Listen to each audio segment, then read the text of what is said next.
the Crips on their own instigated and created a war with the Mexican mafia on their own. CCO went out with their blue rags, started butchering these Mexicans out here, and bam, that's it. It's a Crip-Mexican war. Be very careful who you talk to, because you'll never know who the informant is, who the cooperating witness may be, and you never know, somebody who was a friend today may have been flipped the night before and become your enemy tomorrow.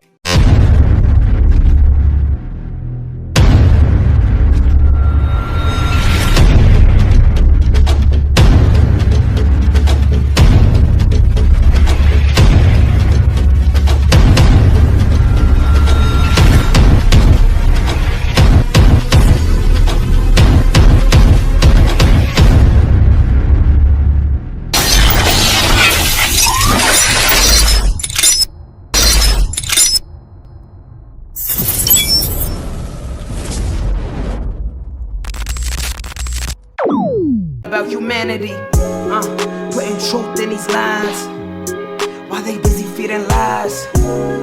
When you got that tunnel vision, gotta open up your eyes. Wake up and go to sleep. Man, I'm praying all times. And to my guys, ain't no other side. This for my brothers, I'ma pray with y'all shine. Lock the door. Go ahead, lock the door. Lock the door. Go ahead, lock the door. Yeah, you already know.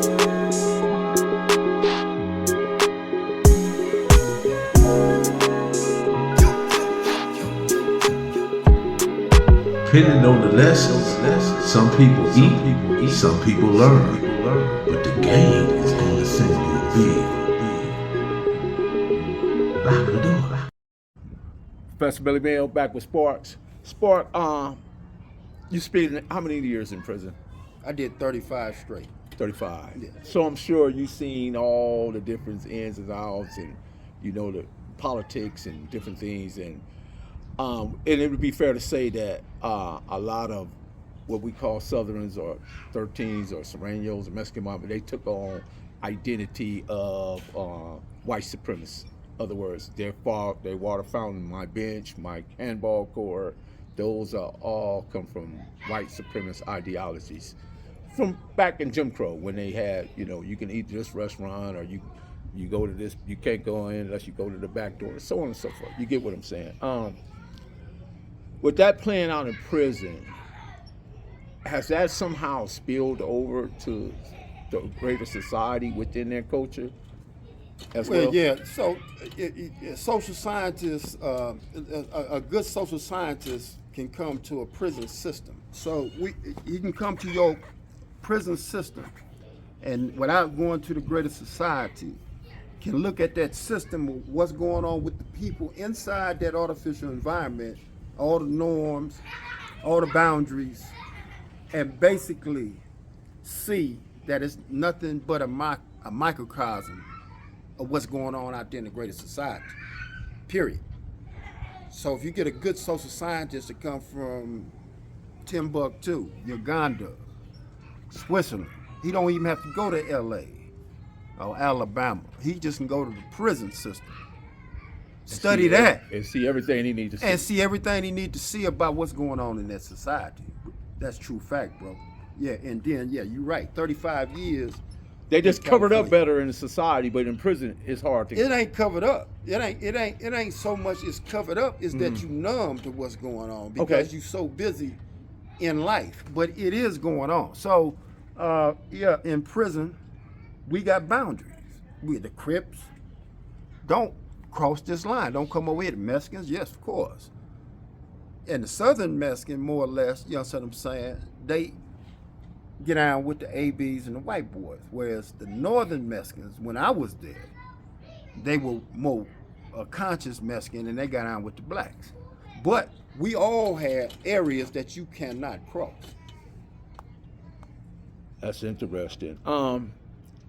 I always wanted to ask you, what's the difference between a Blue Note, a CCO, and a BGF? If there's that answer. It is an answer. Well, Blue Notes were an organization that basically wanted to stay in the realm of the spirit of Crippin, the Blue Rag, whereas CCO was more or less in the realm of a revolutionary flavor. You know what I'm saying? A bigger political construct associated with what they were doing, and they were, in our opinion, not much different from the BGF.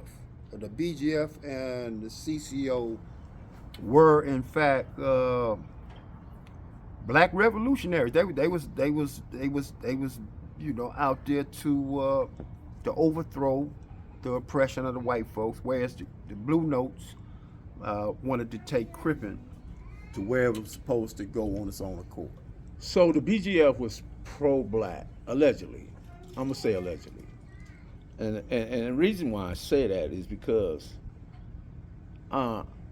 if you correct me if I'm wrong, they drew up a peace treaty with the Mexican Mafia or the AB. I don't know which one it was. Well, both. So yeah, originally George and them was originally killing these white boys, these ABs, and then the BGF later on in the game got into it with the Mexican Mafia and so on and so forth. And so did we. The Crips got into it with the same people. So my problem with their peace treaty or their peace agreement is that they didn't include the CCO and the Blue Notes. Why is that? If they're pro-black. Well, actually, man, I was there. So I was so Folsom, St. Quentin, two different places back in the 80s. Those was the only two big prisons. They didn't have all this new stuff up. BGF was holding their own in St. Quentin, man. They was basically taking it to the Mexicans. They're opposite in Folsom. In Folsom, the Mexican Mafia was strong, and they were doing their thing to the BGF. I mean, it was just that simple. The Crips was on the sideline until the CCO went to Folsom. They went to Folsom. Bam. They came and bailed. It wasn't included in no peace treaty because the Crips on their own instigated and created a war with the Mexican Mafia on their own. CCO went out with their blue rags, started butchering these Mexicans out here, and bam, that's it. It's a Crip Mexican war. Same and same. So they took the weight off of them, so to speak. In fact, they did, yes. In fact, they did, and the Mexican Mafia couldn't, the Crips was numerous. They were young, they were full of vigor and fight, and believe me, sooner or later, Mexican Mafias came to the table and said, look, what can we do to put this shit to rest? So was that peace treaty drawn up with the BGF or no, the CCO? The Crips and the Mexican Mafia drew up their own. Oh, so there were separate peace treaties? Yes. Okay, that's what I'm trying to get at. I want to understand the difference because yes, separate completely. Yes. Okay, got it. Oh, so that clarifies my mind. Yes. So no, the BGF couldn't talk for us, and we could not talk for them. What we did on our own accord, and when we wanted to come to the table with another prison entity, we did that. Okay. Blue Rage Black Redemption.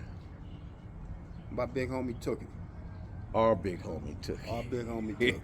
Because he was very, very, very instrumental and a steward in because the Red House was right in the middle of my neighborhood. Yes. So I saw him daily.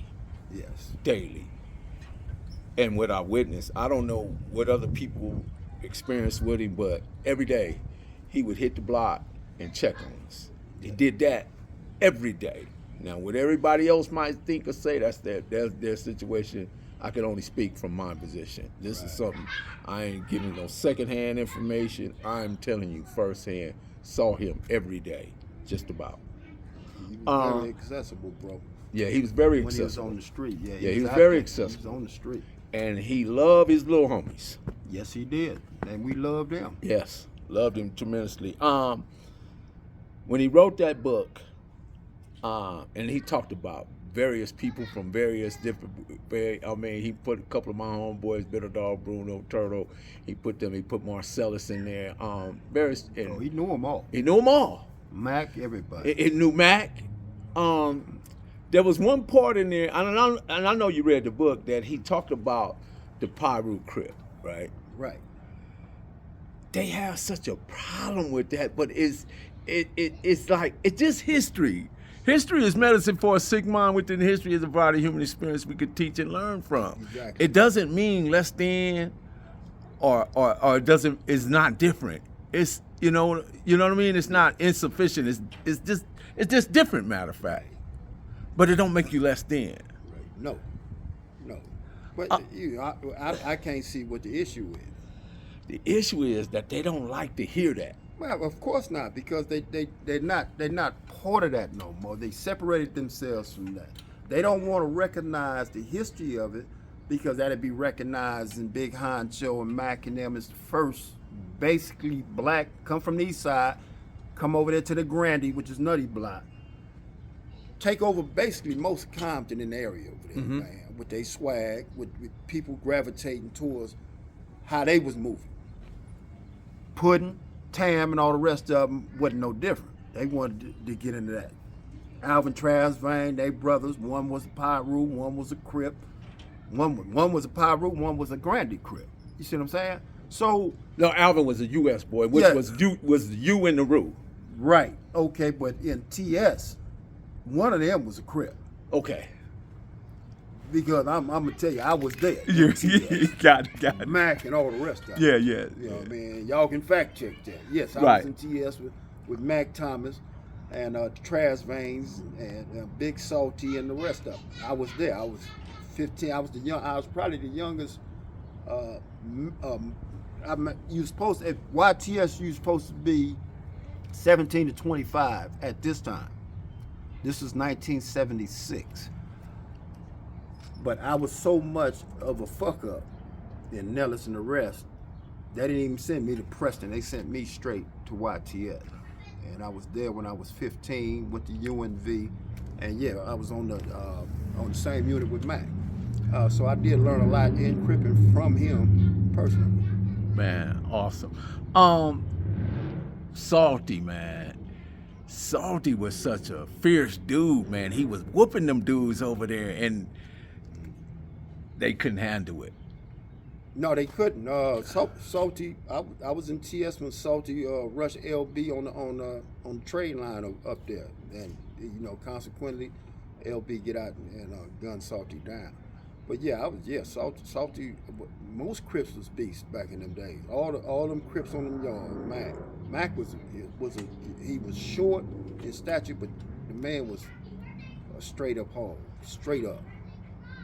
It is my theory that if you put 4 individuals in a car going looking for one individual, that's fear. Yes. Cali Finers, baby. Proof of grind all the time. Music money. Got a dollar sign. Hub City. I'm a street nigga. Streets fuck with me. I'ma keep pushing products till the feds get me. It's guap off top. Diamond Cartier. That nigga Wall won't give a broke bitch the time of day.